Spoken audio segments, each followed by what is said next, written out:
तो पदार्थों के पृथक्करण में जो है हम पृथक्करण की जो है विधि पढ़ रहे हैं।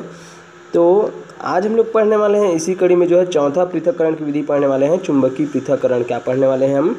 चुंबकीय पृथक्करण। ओके, तो चुंबकीय पृथक्करण जो है क्या होता है, कैसे इसमें जो है पदार्थों का पृथक्करण किया जाता है, इसको हम जो है यहाँ पर समझते हैं। तो इसमें क्या होता है, चुंबकीय पृथक्करण में जो है चुंबक का क्या किया जाता है, इस्तेमाल किया जाता है।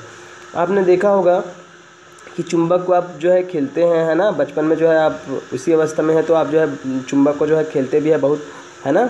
तो अगर हम क्या करते हैं, चुंबक को जो है कहीं पर भी जो है नीचे तल में, है ना, जहाँ पर धूल और बाकी चीज़ें रहती है, तो वहाँ पर अगर हम क्या करते हैं, चुंबक को नीचे में जो है ऐसा क्या कर देते हैं, चला देते हैं, है ना। आसपास में क्या करते हैं, अपने आसपास में जो है चुंबक को अगर नीचे में जो है क्या करते हैं, ऐसा जो है कहीं पर भी जो है, जैसे कि ये सतह है, मान लीजिए यहाँ पर जो है कई प्रकार की जो है चीज़ें पड़ी हुई है, उसके ऊपर में आप क्या कर देते हैं, ऐसा चुंबक को जो चलाते हैं तो क्या होता है, कुछ चीज़ें जो है क्या होता है यहाँ पर जो है चुंबक से आकर के चिपक जाती है ना। तो जो क्या होते हैं, जो चुंबकीय पदार्थ जो होते हैं, जो चुंबक से क्या हो सकते हैं, चिपक सकते हैं, जो चुंबक के द्वारा क्या होते हैं, आकर्षित होते हैं, वे चुंबक में आकर क्या हो जाते हैं, चिपक जाते हैं। जैसे कि हम लोग यहाँ पर जो है बात करते हैं, यहाँ पर जो है उदाहरण के रूप में देखिए, जैसे कि ये जो है हम एक क्रियाकलाप करते हैं जिसमें क्या करते हैं, रेत ले लेते हैं, इसमें रेत और लोहे का जो चूर्ण जो है इसको हम क्या करते हैं, मिला देते हैं।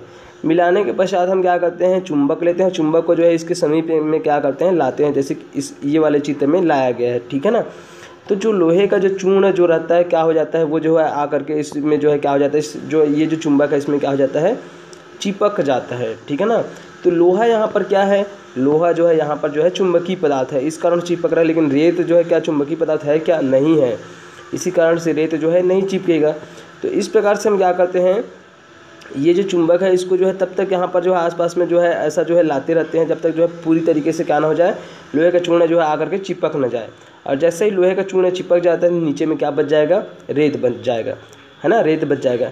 इस प्रकार से हम क्या कर सकते हैं, इस प्रकार से हम यहाँ पर दो अलग अलग पदार्थों का क्या कर सकते हैं, पृथक्करण कर सकते हैं चुंबकीय पृथक्करण विधि से, ठीक है ना। जिसमें हम जो है लोहे का जो चूर्ण था, चुंबकीय पदार्थ था, उनको अलग कर लिए, और जो अचुंबकीय पदार्थ जो रेत था उनको क्या कर लिए, अलग कर लिए। तो इस प्रकार से जो पदार्थों का पृथक्करण जो होता है चुंबक के द्वारा, उसी को हम क्या बोलते हैं, चुंबकीय पृथक्करण विधि, ठीक है, समझ में आया। तो इस विधि से जो है कई प्रकार के जो है पदार्थों को क्या किया जाता है, अलग किया जाता है। जैसे कि आप लोग देखते होंगे आपके घर में जो है जो कचरा है ना, कचरा उठाने के लिए जो गाड़ी जो आता है, तो उसमें जो है क्या होते हैं, सभी प्रकार के पदार्थ क्या होते हैं, मिक्स होते हैं। लेकिन जहाँ पर वो जाते हैं, है ना, जहाँ पर उनका क्या होता है, पृथक्करण होता है, वहाँ पर जो है जो चुंबकीय पदार्थ होते हैं उनको इसी चुंबकीय पृथक्करण विधि के द्वारा क्या किया जाता है, अलग किया जाता है। लोहे को और जो धातु जो होते हैं जो चुंबक में के द्वारा क्या होते हैं, आकर्षित होते हैं, उनको समझ में आया। तो ये था क्या, चुंबकीय पृथक्करण विधि। उसके बाद जो है यहाँ पर देखिए, और देखिए यहाँ पर जैसे कि ये कचरा है ना, शेष पदार्थ है, जो कचरा का ढेर जो रहता है उसमें से चुंबकीय पदार्थ को कैसे जो है अलग किया जा रहा है, ठीक है। तो विद्युत चुंबक द्वारा लोहे की वस्तुओं का पृथक्करण इस प्रकार से जो है किया जाता है, चित्र के माध्यम से आप समझ सकते हैं, है ना। इसके बाद जो हम निथारना, है ना, ये जो निथारना जो है पांचवी विधि है, मतलब पृथक्करण की जो है पांचवी विधि है, पदार्थों के पृथक्करण की पांचवी विधि है निथारना। तो इसमें हम क्या करते हैं, इसमें हम देखिए यहाँ पर जो है चित्र के माध्यम से देखिए निथारना किसको बोलते हैं ना। ये जो है हम क्या करते हैं, जैसे कि यहाँ पर देखिए, इसके लिए आपको क्या क्या चीज़ों की आवश्यकता होगी, 2 बीकर, कांच की छड़ और रेत, पानी और रेत, है ना। अब हम क्या करते हैं, यहाँ पर एक बीकर लेते हैं, बीकर में पानी को भर देते हैं, पानी में भरने के बाद जो है इसमें रेत, है ना, रेत और पानी को क्या कर देते हैं, एकदम से जो है मिश्रित कर देते हैं। मिश्रित करने के बाद इसको हम क्या कर सकते हैं, कुछ समय के लिए क्या कर देते हैं, छोड़ देते हैं। जैसे ही हम कुछ समय के लिए छोड़ते हैं तो क्या होता है, रेत जो है भारी होने के कारण से क्या हो जाता है, तली पर जो है बैठ जाता है, तली पर बैठ गया, और जल जो है जैसा रहता है वैसा रहता ही है। उसके बाद जैसे ही रेत तली पर बैठ जाता है तो इसको हम दूसरा जो बीकर होगा उसमें क्या करेंगे, इसको जो है जो ऊपर में जो साफ जो पानी रहता है, क्योंकि रेत तो नीचे में तली में बैठा रहता है ना, तो जो साफ पानी जो रहता है ऊपर में, उसको हम क्या कर देते हैं, ऐसा जो है दूसरे बीकर में जो है ऐसा डाल देते हैं। तो इस प्रकार से जो हम क्या कर रहे हैं, पृथक्करण कर रहे हैं जल और रेत का। तो इस तरह की जो विधि होती है इसको हम बोलते हैं निथारना। क्या बोलते हैं, निथारना, ठीक है ना, समझ गए।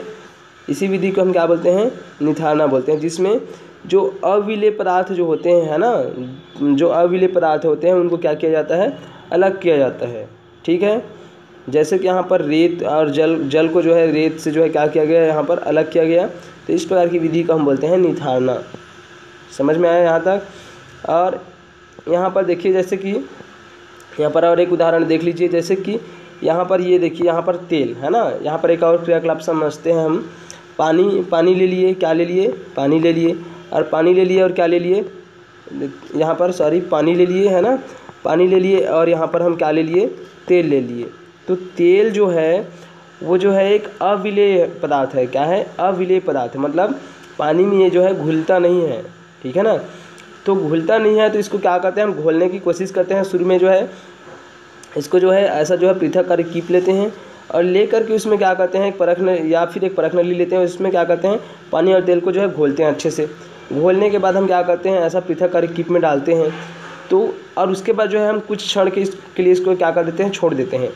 तो जैसे ही छोड़ेंगे तो क्या होगा, तेल जो है क्या होता है, हल्का होता है, और पानी जो है उसकी तुलना में क्या होता है, थोड़ा सा जो है भारी होता है।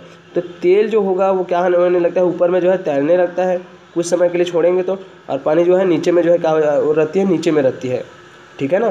तो ये पृथककारी कीप की सहायता से हम क्या करते हैं, देखिए यहाँ पर ये पृथककारी कीप जो ये जो बना हुआ है ना, ये पात्र जो है पृथककारी कीप है। इसमें यहाँ पर देखिए, यहाँ पर जो है, यहाँ पर जो है एक ये जो है, यहाँ पर देखिए चित्र के माध्यम से हम क्या करते हैं, पानी को जो है नीचे से क्या कर लेते हैं, निकाल लेते हैं। और निकालने के बाद इस जो है ये जो यहाँ पर जो लगा है, कुंडी लगा है, इसको हम क्या कर देते हैं, बंद कर देते हैं। ठीक है, इस प्रकार से क्या होगा, पानी जो है नीचे में पूरा चला जाएगा और तेल जो है क्या हो जाएगा, ऊपर में बच जाएगा। तो ये भी क्या है, ये भी जो है कीप के द्वारा क्या है, पृथक्करण है। किस माध्यम से, मतलब जो है ये भी जो है क्या है, ये जो है निथारना है ना, निथारने वाली विधि से ही हम क्या कर सकते हैं, जो एक अविलेय पदार्थ है उसको जो हम क्या कर सकते हैं, इसमें से जो है अलग कर सकते हैं। ठीक है, मिश्रण जो मिश्रण है, जिसमें ये जो पानी के साथ में जो अविलेय पदार्थ तेल था उसको। ठीक है, तो ये भी क्या है, ये जो है निथारना विधि है ये भी। ठीक है, उसके बाद जो है हम आगे जो है भारण विधि पढ़ेंगे। क्या पढ़ेंगे, भारण विधि। तो भारण विधि में क्या होता है, देखिए भारण विधि में जो है इसके लिए हम एक क्रियाकलाप करते हैं। भारण विधि में, भारण मतलब यहाँ से समझ में आ रहा होगा, भारण मतलब इसमें भार है ना, इसमें भार शब्द आ रहा है, मतलब इसमें कहीं ना कहीं भार का क्या होगा, उपयोग होगा। तो इसके लिए जो है हम इसमें जो है कैसे जो है पदार्थों को अलग अलग पृथक्कृत करते हैं, है ना, पदार्थों का पृथक्करण कैसे करते हैं। तो इसके लिए हम जो है एक गंदा जल लेते हैं, एक बीकर में क्या लेते हैं, एक बीकर में हम जो है गंदा जल लेते हैं। ये गंदा जल क्या किए, हम ले लिए। अब लेने के बाद हम इसमें क्या करते हैं, गंदा जल में जैसे ही हम क्या करते हैं, फिटकरी को जो है, फिटकरी को एक धागे से बांध करके, जैसे कि ये चित्र में दिख रहा है ना, ये धागा है, ये धागा है, और नीचे में ये क्या है, ऐसा फिटकरी है। तो इस फिटकरी को क्या करते हैं, हम पानी में जो है गंदा जल में क्या करते हैं, घुमाते हैं। और जैसे ही गंदे जल में हम घुमाते हैं तो क्या होने लगता है, और घुमा करके उसको बाहर निकाल लेते हैं फिटकरी को, तो क्या होने लगता है, गंदा जल में जो उसके जो कण होते हैं ना, गंदे जल में जो है जो कण जो होते हैं वो क्या होने लगते हैं, भारी होकर के जो है फिटकरी कण, जो मिट्टी के जो कण जो होते हैं ना, इस गंदे जल में मिट्टी के या फिर अन्य जो कण होते हैं वो जो है फिटकरी कण भारी होकर क्या होने लगते हैं, नीचे तली में बैठने लगते हैं। ठीक है, और ऊपर का जो जल जो हो रहता है वो क्या होने लगता है, साफ़ होने लगता है।